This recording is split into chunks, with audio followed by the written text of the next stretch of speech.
இலங்கையின் முன்னாள் நிதியமைச்சர், கன்னட நாட்டின் அமைச்சராக இருக்கக்கூடிய தமிழரான ஹரி ஆனந்த சங்கரி அவர்களுக்கு எழுதியிருக்கக்கூடிய கடிதம்.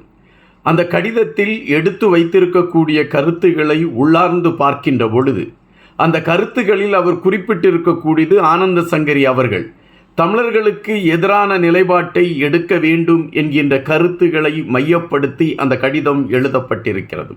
அந்த கடிதத்தில் சொல்லப்பட்டிருக்கக்கூடிய தகவல்கள் என்ன, எதற்காக இந்த கடிதத்தை விஜயதாச ராஜபக்சே அவர்கள் எழுதி அனுப்ப வேண்டிய களம் அமைந்தது போன்ற பல விடயங்கள் இப்பொழுது கேள்வி கேட்கக்கூடிய ஒரு களத்திற்குள் இருக்கின்றன. இன்னொரு புறம் ஒரு 3 பேரை குறித்து பேச வேண்டியது இருக்கின்றது. ஒன்று சரத் பொன்சேகா.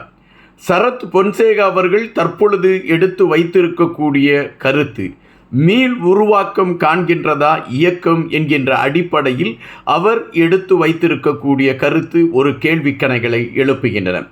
அதே வேளையில் விமல் வீரவன்சா அவர்கள் எழுப்பியிருக்கக்கூடிய இன்னொரு சந்தேகம், அதாவது இறுதிக்கட்ட போர் நடைபெற்று கொண்டிருந்த அந்த காலகட்டத்தில் எதற்காக அமெரிக்காவின் கப்பல் சர்வதேச மட்டத்தில் வந்து நின்று கொண்டிருந்தது, யாரை காப்பாற்றுவதற்கு அந்த கப்பல் முயற்சிகளை எடுத்தது, அதன் பின்னணியில் இருக்கக்கூடிய ரகசியங்கள் என்ன போன்ற பல விடயங்களை குறித்து அவர் எழுப்பியிருக்கக்கூடிய கேள்வி. மூன்றாவது ஒரு நபர் சரத் வீரசேகர அவர்கள். சரத் வீரசேகர அவர்கள் வடக்கு கிழக்கு பகுதியை மையப்படுத்தி அவர் எழுப்பியிருக்கக்கூடிய சந்தேகம், வடக்கு கிழக்கு பகுதிக்கு தனி சலுகைகள் கொடுக்கப்பட்டிருக்கிறதா, இலங்கையில் அவர்களுக்கான ஒரு தனி அடையாளம் உருவாக்கப்பட்டிருக்கிறதா, இந்த அரசு அதற்கான களத்தை உருவாக்கி கொடுத்திருக்கிறதா என்ற கேள்வியை எழுப்பியிருக்கின்றார். இங்கு 4 சிங்களத்தை சார்ந்தவர்கள் எழுப்பியிருக்கக்கூடிய கேள்விகளுக்கான விடைகளை தமிழர்கள் உணர்ந்து கொள்ள வேண்டிய ஒரு கட்டாயமும் இருக்கிறது. அந்த கேள்விக்கான பதிலை தெரிந்து கொள்ள வேண்டிய ஒரு நிலைமையும் இருக்கின்றது. முதலில் விஜயதாச ராஜபக்சே அவர்கள் எடுத்து வைத்திருக்கக்கூடிய அந்த கேள்வி, அந்த கடிதத்தில் அவர் எடுத்து வைத்திருக்கக்கூடிய அந்த வார்த்தைகள், அவரால் சொல்லப்பட்டிருக்கக்கூடிய தகவல்கள், இவைகளை வைத்து பார்க்கின்ற பொழுது ஆனந்த சங்கரி அவர்கள் உங்களுடைய தந்தைக்கு எதிராக இயக்கம் செயல்பட்ட விடயங்களை நான் உங்களுக்கு நினைவூட்டுகின்றேன். உங்களுடைய தந்தை இந்த மண்ணில் இருந்த பொழுது அவருக்கும் அவங்களுடைய தந்தையின் சகோதரருக்கும் இயக்கத்தின் சார்பில் பல நெருக்கடிகள் ஏற்பட்டது.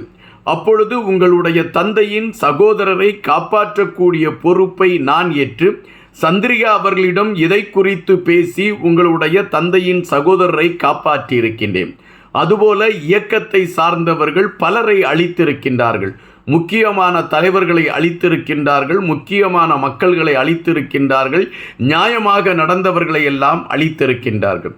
அப்படிப்பட்ட அந்த இயக்கத்தை சார்ந்தவர்களை மையப்படுத்திய ஒரு விடயத்தை முன்னிலைப்படுத்தி நீங்கள் கனடா அரசோடு இணைந்து கொண்டு செயல்படுகின்ற விடயம் எனக்கு வியப்பாக இருக்கிறது, அல்லது எனக்கு அது கேள்விக்கணைகளை எழுப்பக்கூடிய ஒரு களத்தில் இருக்கிறது என்ற ஒரு கருத்தை பதிவிட்டிருக்கின்றார். முள்ளிவாய்க்காலை மையப்படுத்தி நினைவு தூபி ஒன்று கனடா அரசாங்கத்தில் பிரம்டன் நகரில் உருவாக்கப்பட்டிருக்கக்கூடிய விடயம் சிங்கள தலைவர் பலருடைய தூக்கத்தை கெடுத்திருக்கிறது என்பதுதான் இதில் சொல்லப்பட்டிருக்கக்கூடிய தகவல். அப்படி தூக்கத்தை கெடுத்ததின் விளைவாகத்தான் இப்பொழுது தமிழர்களுக்குள் ஒரு பிளவை உருவாக்கிவிட்டால், அல்லது இதை முன்னிலைப்படுத்தி செயல்படுத்தி இருக்கக்கூடியவர்களுடைய மூளையை சலவை செய்து விட்டால் நம்மளுடைய கனவுகள் நிறைவேறிவிடும் என்ற கணக்கீட்டில் அந்த சிங்கள தலைவர்கள் பயணிக்க ஆரம்பித்திருக்கின்றார்கள். அதைத்தான் விஜயதாச ராஜபக்சே அவர்களுடைய அந்த கடிதம் எடுத்து வைக்கிறது. ஆனந்த சங்கரி அவர்கள் மனதிலே வேறொரு கோணத்தில் கொண்டு போய் சேர்க்கிறார்கள். உங்கள் தந்தையை அழிப்பதற்கு முயற்சித்த இயக்கம் சார்ந்தவர்களை மையப்படுத்திய செயல்பாடுகளுக்கு நீங்கள் அங்கீகாரம் கொடுப்பது ஏன் என்ற கேள்வியை எழுப்பி அதற்கு ஒரு பிரிவினையை தூண்டக்கூடிய ஒரு களத்தை எடுத்து வைப்பதற்காக அந்த கடிதம் எழுதப்பட்டிருக்கிறது என்பதுதான் நிஜம். இன்னொரு விடயத்தை பார்க்கின்ற பொழுது சரத் பொன்சேகாவை பொறுத்தமட்டில் அவர் பல நேரங்களில் யோகியர் போல் பேசுவார், பல நேரங்களில் அவர்தான் இங்கு எல்லாம் என்று பேசுவார். அப்படித்தான் இப்பொழுதும் பேசியிருக்கின்றார். இயக்கம் மீள் உருவாக்கம் காண்பதற்கான களத்தை இந்த அரசாங்கம் அதற்கான ஒரு சூழலை உருவாக்கி கொடுத்து கொண்டு இருக்கிறது என்கின்ற ஒரு கருத்தை எடுத்து வைத்திருக்கின்றார்.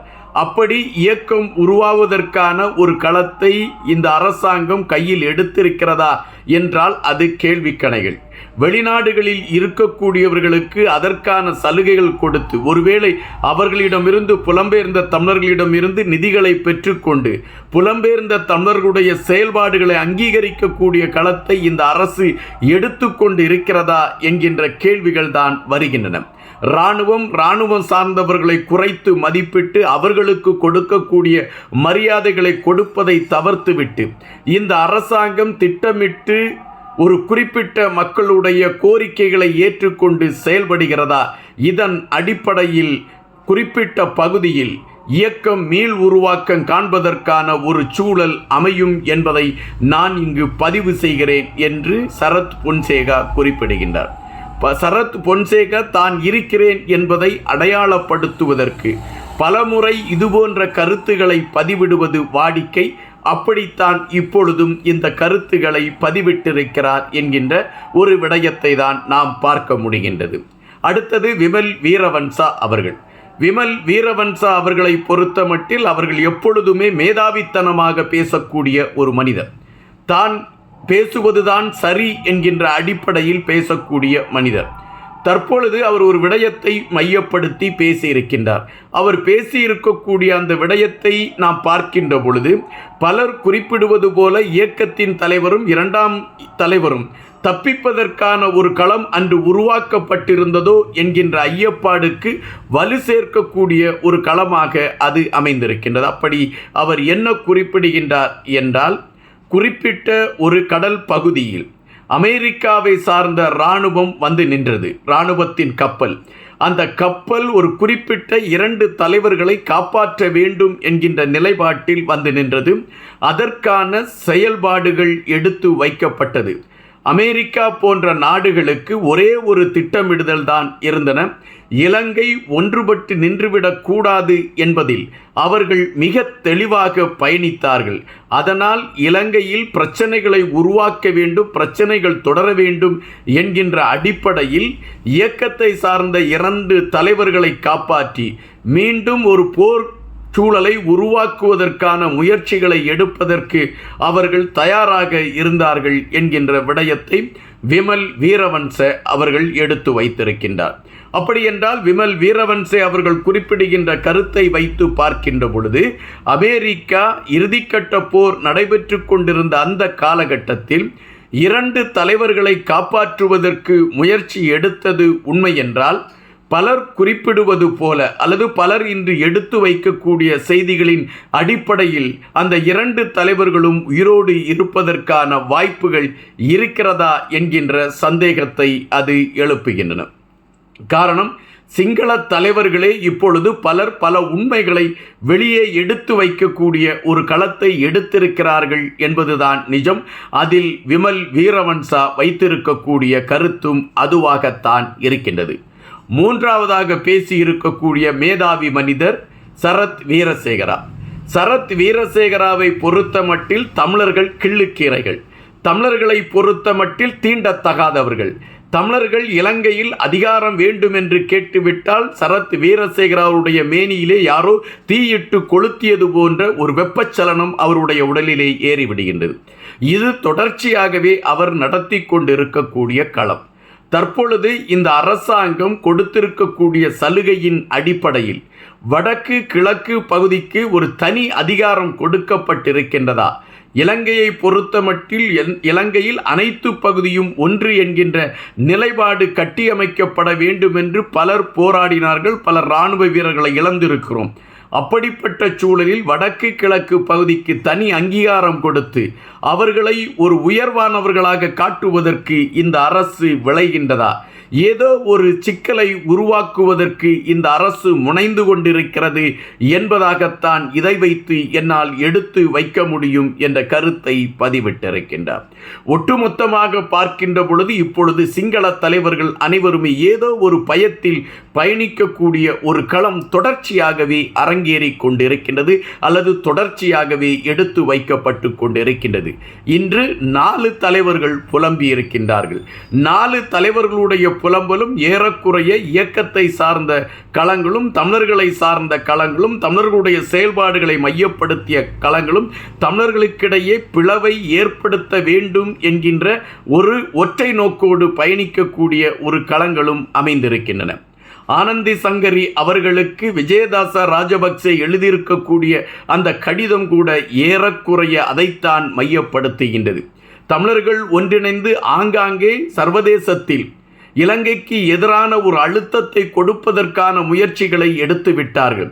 எனவே இவர்களை பிளவுபடுத்தினால் மட்டும்தான் சிங்களம் அல்லது இலங்கைக்கான ஒரு அடையாளத்தை நாம் உறுதிப்படுத்த முடியும், அதற்கான வேலையை எடுக்க வேண்டும் என்கின்ற அடிப்படையின் காரணத்தில்தான் விஜயதாச ராஜபக்சே அவர்கள் எழுதியிருக்கக்கூடிய கடிதம் சொல்வதாக இருக்கின்றது.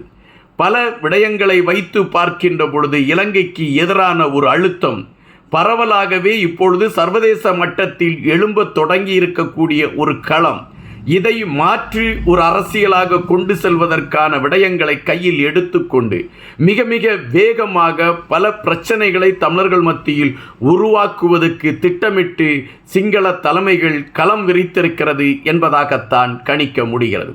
ஒருவேளை தமிழர்களை பிரித்தாளக்கூடிய சூழ்ச்சி வெற்றி பெறவில்லை என்றால் மீண்டும் அவர்கள் இயக்கத்தை மீள் உருவாக்கம் செய்கிறார்கள் என்று பயங்கரவாத தடை சட்டத்தின் அடிப்படையில் அவர்களை சிக்கலில் மாட்டி வைத்து விடலாம் என்கின்ற திட்டமிடுதல் கூட இப்பொழுது அரங்கேற்றப்படுகிறதோ என்கின்ற கேள்விகள் எழும்பிக் கொண்டு இருக்கின்றன. இதற்கான விடையும் இதற்கான பதிலையும் அல்லது இதற்கான விடையும் இதற்கான செயல் வடிவங்களையும் காலம்தான் பறைசாற்ற வேண்டிய ஒரு களத்தில் இருக்கிறது என்பதுதான் நிஜம். காத்திருக்க வேண்டிய ஒரு நிலைமையில்தான் தமிழ் ஜனமும் இருக்கின்றது. காத்திருப்போம். இயற்கை அதற்கான பதில்களை ஒவ்வொரு காலங்களிலும் அது பதிவு செய்து கொண்டே இருக்கும். நன்றியுடன் இன்பா.